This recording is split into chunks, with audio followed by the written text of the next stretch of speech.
In the park, they have a path, the park I use, and the path occasionally has stations, just like Catholic people have these the stations of the cross. So they go to each one, it's like Jesus gets ready, Jesus gets his cross, Jesus walks with his cross, except these are like a place to do squats, a place to stretch your harbor strings. I don't know, there's all sorts of muscle groups I'm not familiar with. Your testicular dorsi, get those going with eagle spreads. So they have these devices, and some of them look like crucifixion devices, or I don't know what they are, or those torture devices from the Middle Ages, in which people, originally cathars, which is where they get the term to catharize somebody, because they'll tell you that the monks did terrible things to people in southern Europe during that time. They started with Christians and they moved on to Jews, actually. Isn't that interesting? But so they have these devices, these stations, they call them, and they have a sign on each one. And it's funny how something can make you think of something else. And I saw a sign there for one of them. There's these bars sticking out of the ground, and it said dip station. And I thought for a minute that I remembered a place in the 70s in the mall called the Dip Station that just sold snuff. And I may be wrong, and maybe you can email me and correct me on this, but I was almost positive there was a dip station. And it was very popular to do both chewing tobacco and snuff, not the traditional snuff that you put up your nose and then sneeze big brown tobacco boogers.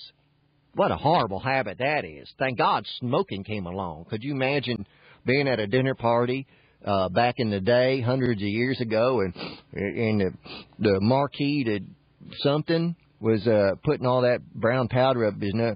Please let me eat. Oh, horrible, horrible. But this is the kind of what the kids call dip. And they put it between your cheek and gums until their jaw dropped off from cancer. Well, these white spots.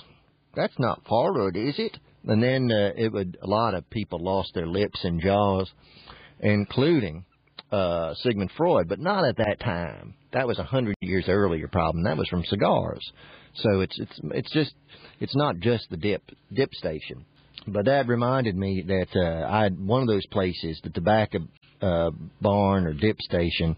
I would go in every day, and I'd ask the clerk, and I'd say, "Is Larry in?" "No." Going, "Is Larry in?" "No." "Is Larry in?" And I did this for weeks and months. And one day I walked in, there's a different clerk there. And I said, "Is Larry in?" And he said, "You know, there's nobody here that works here named Larry." And I said, "I know. I mean, is my life-size Three Stooges Larry in?" Because I bought Moe and Curly. And you said that Larry was going to be in, that it was on back order.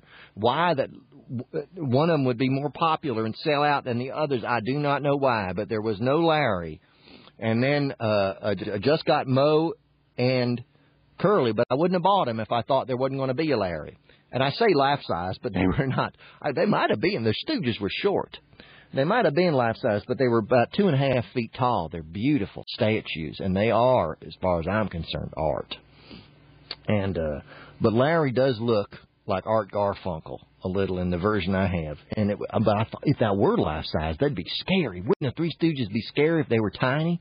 Can you imagine if they were like 18 inches and running around the floor of your house, just kind of hitting each other and not paying attention to you and looking at you with those dead eyes and tearing down your wallpaper, and you just put your hands on your face and my, like a society lady. Then they're not funny at all. Anything shrunk down like that to sort of vermin size is horrible, even if they're beloved American slapstick comedians like the wonderful Three Stooges who we miss of blessed memory. They're wonderful people. I'm wearing